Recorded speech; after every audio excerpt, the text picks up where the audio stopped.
64টা জেলার নাম আছে। ছন্দে সুরে বলছি আমি সকল জেলার নাম, তাল মেলাতে সবার আগে আসলো কুড়িগ্রাম।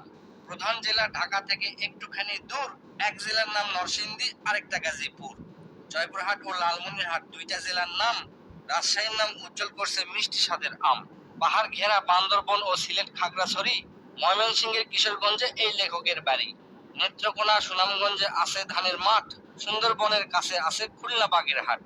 ভোলা এবং বরিশালে আছে অনেক নদী, পাবনায় আছে পাগলাগারদ, বগুড়ায় আছে দধি। পাশাপাশি দুইটা জেলা টাঙ্গাইল জামালপুর, আরো দুইটা জেলা হলো কুষ্টিয়া যশোর। মনের মতো একটা জেলার নাম তার মাগুরা, দন্তান্নতে নারায়ণগঞ্জ, নাটোর ও নওগাঁ। দন্তান্নতে আরো 4টি জেলা বলতে আমি পারি, নবাবগঞ্জ ও নোয়াখালী, নড়াইল, নীলফামারী।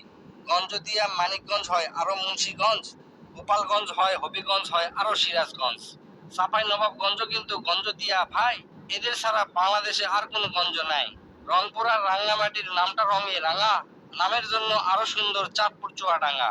কক্সবাজার নামের জেলা আছে সাগরও পারে, পঞ্চগড়টা পড়ছে বন্ধু দেশের এক কিনারে।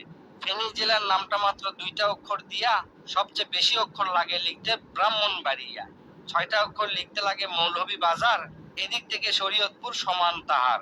শেষের দিকে এসে দেখি বসছে পুরের মেলা, নামের শেষে পুর লাগানো অনেকগুলো জেলা। পুর দিয়ে ভাই শেরপুর আছে, আছে পিরোজপুর, মেহেরপুর ও মাদারীপুর, আরো দিনাজপুর। ফরিদপুর ও লক্ষ্মীপুর এই দুইটা জেলার সাথে পুরের পালা শেষ করিয়া গেলাম বরগুনাতে। আসার পথে কুমিল্লা ও ঝালকাঠি সহ ঘুরে এলাম রাজবাড়ী, তার সঙ্গে ঝিনাইদহ। গাইবান্ধার নাম বাদে থাকে আর মাত্র এক হালি, তাদের মধ্যে একটা জেলার নাম পটুয়াখালী। এখন শুধু বাকি আছে 3টা জেলার নাম, এদের মধ্যে একটা জায়গা হইল চট্টগ্রাম। সাতক্ষীরায় আর ঠাকুরগাঁয়ে হইল এই কবিতার শেষ, এদের নিয়ে গড়া আমার সোনার বাংলাদেশ।